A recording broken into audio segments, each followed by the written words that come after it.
हे dear students, hopes आप सभी लोग की तैयारी अच्छी चल रही होंगी। देखिए अब मात्र 20 to 25 डेज़ है। अभी तक आप लोगों ने देखी कि 1 मंथ की प्लानिंग कैसे करना है, और एग्ज़ाम की डेट चूँकि पहले थी 8 जून को, तो उसके लिए भी हम लोग ने 15 डेज़ की प्लानिंग किया था। लेकिन अब फिर से हमारे पास टाइम है, तो हम एक बार 20 to 25 डेज़ का शेड्यूल देखते हैं। देखिए 20 to 25 डेज़ अभी भी आपके लिए सफिशेंट है। यदि आप नहीं कर पाए हैं, अभी भी आप ज़ीरो लेवल पे कि अभी भी कॉन्फिडेंट नहीं आ रहा है, तो परेशान मत होइए। ठीक है, 20 to 25 डेज है सफिशिएंट है आपके वर्क करने के लिए। देखिए मैं कुछ प्लानिंग शेयर करती हूँ, अगर इन 20 to 25 डेज में अगर आप करना चाहते हैं तो कर सकते हैं। देखिए सिलेक्शन रेट कम हो चुका है, अब चूँकि सीट्स बढ़ी तो देखते हैं, बट फिर भी हमें अपना टारगेट्स हाई लेके चलना है। फॉर एग्जाम्पल, अगर आप टारगेट सेट करेंगे कि मुझे 85 मार्क्स चाहिए, तो आपके मार्क्स आएंगे 75 या 72। तो कोशिश करिए कि अपना टारगेट 90 प्लस या 100 प्लस ही सेट करिए, ताकि आपके मार्क्स 95 प्लस और 85 प्लस आ चुके या आ सके। ठीक है, तो हम बात करते हैं 20 to 25 डेज में आपका कैसे शेड्यूल प्लान करते हैं। देखिए सबसे पहले मैं बायोलॉजी की अगर बात करती हूँ, ठीक है, अगर मैं आपका बायोलॉजी के लिए बात करती हूँ तो बायोलॉजी के लिए आपके पास कितने टोटल 30 to 35 चैप्टर्स है, 39 चैप्टर्स है मे बी। ठीक है, तो इन चैप्टर्स अब है तो बहुत सारे, लेकिन मैंने दिया था आपको स्ट्रैटेजी के साथ साथ मैंने आपको दिया था आपका प्लानर। ठीक है, जो इम्पोर्टेंट वेटेज का मैंने टॉपिक दिया था, उस वेटेज के हिसाब से पढ़ो। ठीक है, वेटेज के हिसाब से जो चैप्टर्स है पहले उनको कंप्लीट करो। क्लियर, इन चैप्टर्स को जब आप कवर करते हैं, ठीक है, उसके बाद आप मॉक टेस्ट लगाएं। मैं दोबारा से वही चीज़ रिपीट कर रही हूँ जो पहले किया था। ट्विस्ट बस ये है कि जब आप मॉक टेस्ट लगाते हैं तो टेस्ट को एनालिसिस करिए। जो भी आपने टेस्ट लिया, सपोज आपके टेस्ट में 0 नंबर है, ऐसा तो होता नहीं है, बट बाई चांस आ गए, तो 0 नंबर में हर एक क्वेश्चन को एनालिसिस करो कि इस क्वेश्चन का आंसर क्या होगा, उस क्वेश्चन का आंसर क्या होगा। ऐसे करके एक मिस्टेक नोटबुक बनाओ।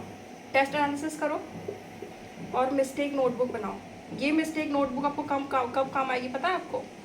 जब आप रिवाइज करेंगे। एग्ज़ाम, सपोज आपका एग्ज़ाम 7 जुलाई को है, तो अब जब आप 5-6 तारीख को पढ़ेंगे तो आप ये मिस्टेक नोटबुक कवर करेंगे। इस मिस्टेक नोटबुक में आप वो मिस्टेक होगी जो आपके टेस्ट के दौरान हुई थी। टेस्ट तो दे रहे होंगे आप, Hindi medium English medium, test देना कंपलसरी, जो नहीं दे रहा होगा लापरवाही कर रहा है। ठीक है, तो जो बच्चा टेस्ट दे रहा होगा वो बच्चा मिस्टेक एनालिसिस के मिस्टेक एक नोटबुक बनाए। ये मिस्टेक नोटबुक आपको 4-5-6 तारीख को पढ़ना है जुलाई में। ठीक है, तो ये आपको इस टाइप से करना है बायोलॉजी प्लान। सेम प्लानर आपका केमिस्ट्री में भी है। केमिस्ट्री में कुछ नहीं आता, कम से कम थ्योरी चैप्टर पढ़ लो। ठीक है, इनऑर्गेनिक कंप्लीट कर लो, जैसे आपका पॉलीमर हो गया, बायोमोलिक्यूल हो गया, कम से कम ये कंप्लीट करो। अभी मैम टाइम तो 25 डेज है, कैसे कवर करें? तो देखिए आपका डेली टारगेट सेट करिए। ठीक है, स्मॉल टारगेट सेट करो। अगर पूरा नहीं कवर हो पा रहे तो स्मॉल टारगेट सेट करो। सपोज आपने फिजिक्स में 2 चैप्टर लिया, केमिस्ट्री में आपने 2 चैप्टर लिया, थ्योरी ले लिया, और बायोलॉजी में कम से कम 4 चैप्टर लो, तब जाके ऐसे करके कहीं आपका सिलेबस कंप्लीट होगा। तो जब तक आप टारगेट अपना कंप्लीट नहीं करते तब तक आप सोना नहीं है। ठीक है, अपने टारगेट पे फोकस करो। No need to do any social media, कोई यूट्यूब पे ज़बरदस्ती जो फर्जी लेक्चर्स वगैरह मत देखो।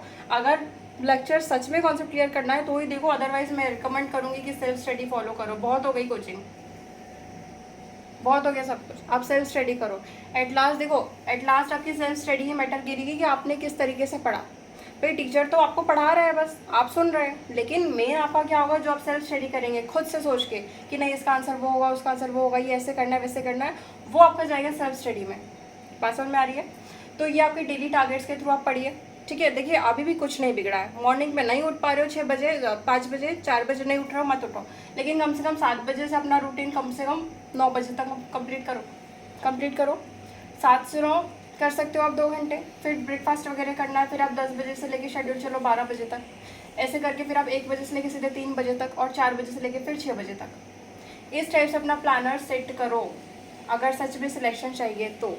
अगर नहीं सेट कर पा रहे हो तो फिर बाद में ऑटोमेटिकली प्रॉब्लम क्रिएट करेगा ये। ठीक है, तो ये चीज़ मैटर करती है, वो कैसे करना है। ठीक है, तुक्के नहीं मारना है, लॉजिक से काम करना है। और क्या बताना था आपको? फिजिक्स में हो गया, केमिस्ट्री में हो गया, और बायोलॉजी में हो गया। फिजिक्स में देखो जरा एक बार, फिजिक्स में कैसे कवर करना है। फिजिक्स बिल्कुल नहीं आ रही है, मैं बार बार बोल रही हूँ, लेक्चर कंप्लीट करना है करो, लेकिन अभी तो टाइम नहीं बचा। अगर कुछ भी नहीं हो रहा है तो लेक्चर रिवाइज करने से कोई मतलब नहीं है।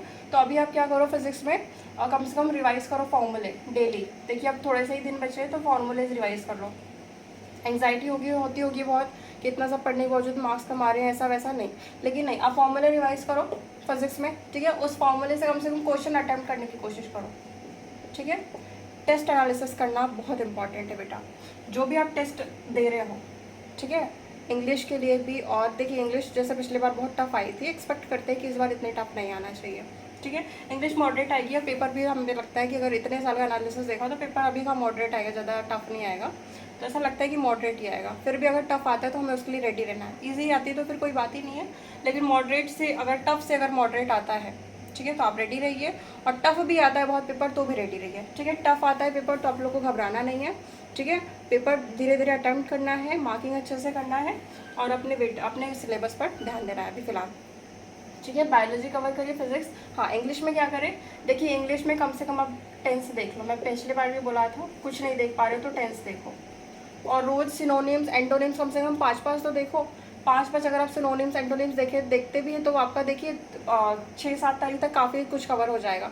सिनोनिम्स एंटोनिम्स ये सारी चीज़ें आप जरूर देखिए। वर्ब के फॉर्म देखिए, डिग्रीज देखिए, ये चीज़ तो सिर्फ नॉर्मली रीड करने वाली ना, तो ये रीड आप कर सकते हैं इंग्लिश में। पैसेज अभी तक लास्ट टाइम नहीं दिया था, लेकिन हो सकता है इस बार वो पैसेज दे दे, ठीक है। तो पैसेज जैसा नहीं कि छोड़ ही देना, पैसेज एक बार जरूर देख लेना कि कैसे क्वेश्चन उसमें सॉल्व होते हैं। बाकी इस तरीके से आप अभी आपका 20 to 25 डेज में ये सिलेबस कवर हो सकता है, अगर ऐसे अभी भी करते हैं तो। मैंने ज़्यादा कुछ नया नहीं बताया है इसमें, सब कुछ वही है जो प्रीवियस फैक्ट था, पर ये इंपॉर्टेंट ये है कि आप सेल्फ स्टडी में फोकस करो, ठीक है। मैं रिकॉल करवा रही हूँ चीज़ें कि करना क्या है। सेल्फ स्टडी में फोकस करना है, मिस्टेक नोटबुक बनाना है, जो टेस्ट दे रही हो उस टेस्ट को एनालिसिस करना है, ठीक है। मॉक टेस्ट पे फोकस करना है। आप पढ़ रहे हैं, ज़रूर मॉक टेस्ट दो, कम से कम हफ्ते में 2 मॉक टेस्ट देना जरूरी है, ठीक है। 20 to 25 डेज है, अभी भी इतना अगर आप कर लेते हैं, नहीं पढ़ा कुछ, वेटेज जो मैंने दिया है, जो इंपॉर्टेंट टॉपिक्स दिया है, कम से कम उसको कर लो, वो भी इम्पॉर्टेंट है, ठीक है। तो ये सारी आपकी आती है 20 to 25 डेज में प्लानिंग, ठीक है। एग्ज़ाम अच्छे से देना है, क्योंकि एग्ज़ाम टफ अगर आया है तो मैं बोल रही हूँ उसके लिए भी आपको रेडी रहना है। और कोई दिक्कत आती है तो आप फिर बताइए। Wishing you all the best.